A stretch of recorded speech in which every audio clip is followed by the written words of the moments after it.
G'day and welcome back to The Shed. Today we go back to 1980 and take a look at Gregory Benford's Nebula Award winning novel for that year, Timescape. So what I would like to do, as always, is provide a spoiler-free plot overview, talk to what I liked, what I didn't like, I'll make some recommendations, I'll put it to the memory test, and we'll rank it on our ever-growing sci-fi shed ladder where I've been ranking all the Hugo and Nebula Award winning novels. So the novel is written in two different points of view.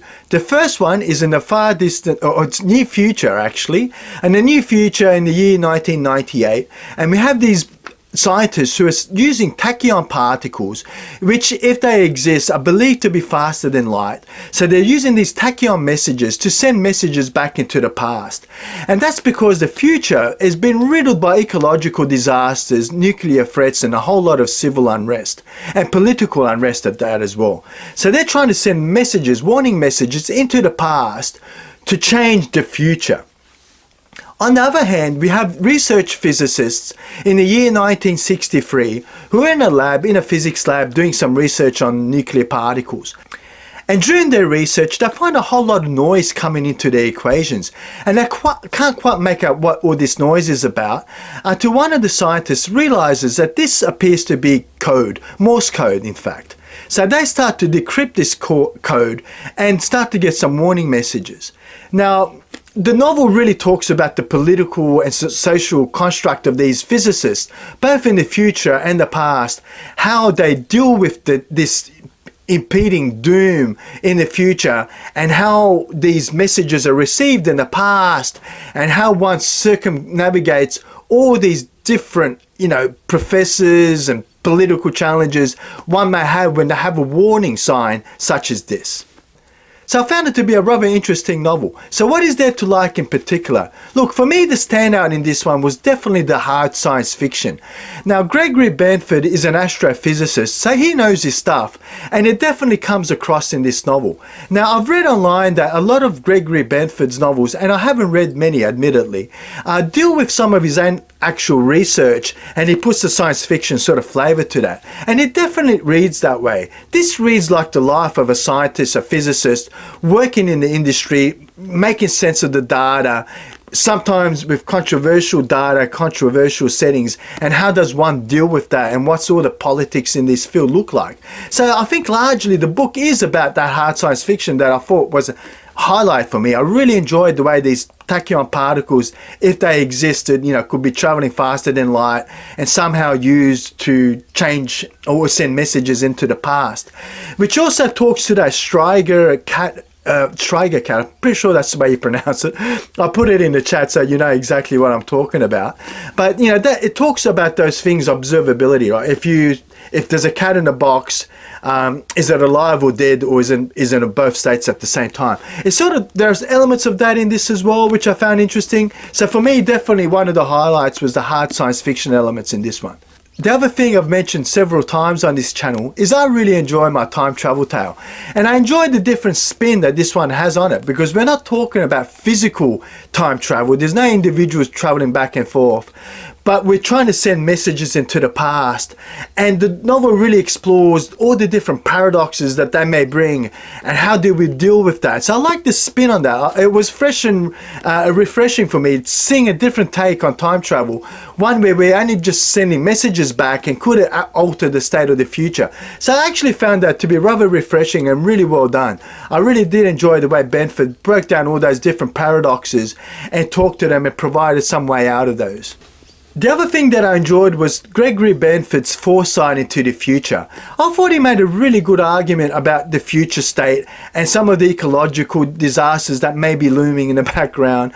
He also talked about nuclear terrorism, some political and social unrest, which all was plaguing the future. And although it didn't pan out quite exactly the way he said in 1998, I think the warning signs were well done, right? They're still all there today.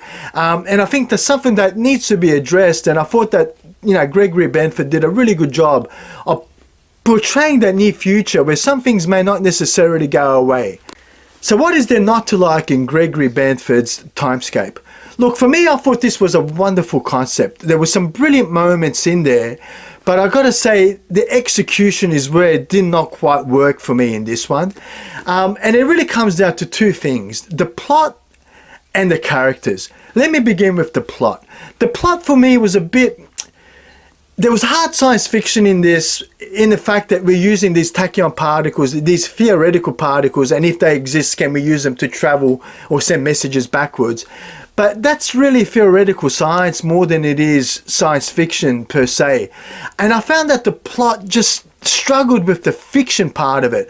There was more science than there was science fiction at parts, which may be a little bit unfair, but that's just the way I read it.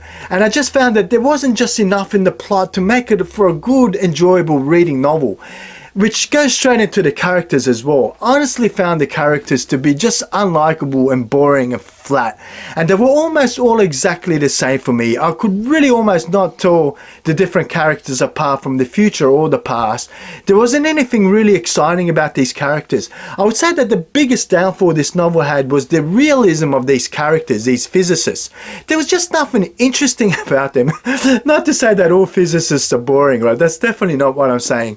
I'm saying is that they're very just normal people, just doing the normal job with the normal problems and trying to get the arguments across, right? And try to get people to understand their theories. They were just too realistic in the sense that I don't think it translated into likable or enjoyable characters in a piece of fiction. Does that make any sense? Like, they were good characters, but I thought they were probably too realistic. That just did not make them enjoyable. And to be completely honest and transparent, it was boring, right? There were definitely segments in this novel that I sat up eagerly reading, enjoying it. And there was definitely magic moments in this. But I'd have to say that a lot of the time I was struggling through it because of these characters and because of the plot. It's a real shame. Look, having said that, there was never really any fear of me not finishing this one. So I don't want to over-exaggerate the boringness that I found in this one. It was still an enjoyable read and I did get through it and there was never any danger of doing that. But there were definitely moments there that just had me thinking, geez, let's get on to something exciting. The other thing that I would note is that this one does come up with some bizarre views on women and some bizarre racial stereotypes as well. Now, if those two things sort of offend you, I'd say do a bit more research, maybe read some reviews online as to what they may be. I don't want to make a big deal of it, but it definitely jumped out of the page a couple of times for me. Not enough to make me sort of distracted or be annoyed by it, but it was definitely there, so I guess come in knowing that. Which takes me straight to the memory test. Look, I read this one, it must have been late 90s actually, I'd say I read this one. And to be honest, I can't really remember much of the plot at all with this one. I do remember the experiments and them sending messages into the past. That was pretty straightforward to me. I remember as I started reading it this time around, that was pretty clear and evident that, yeah, I remember this. This was about that experiment.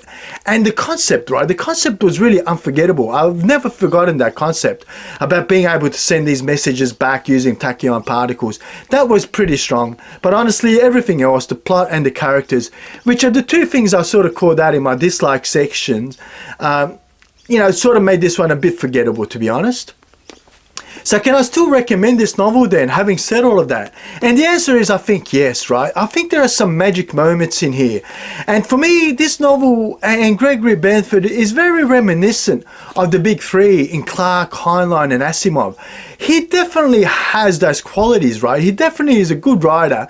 He's got some really interesting concepts. Where I felt this one fell a little bit short was in execution, but it was definitely reminiscent of Clarke. So having said that, I think if you've enjoyed novels like The Fountains of Paradise in the past, I think you will also enjoy Gregory Benford's Timescape. Completely different subjects, right? This was about building that space elevator, but I'm talking to the hard science fiction elements that Clarke uses.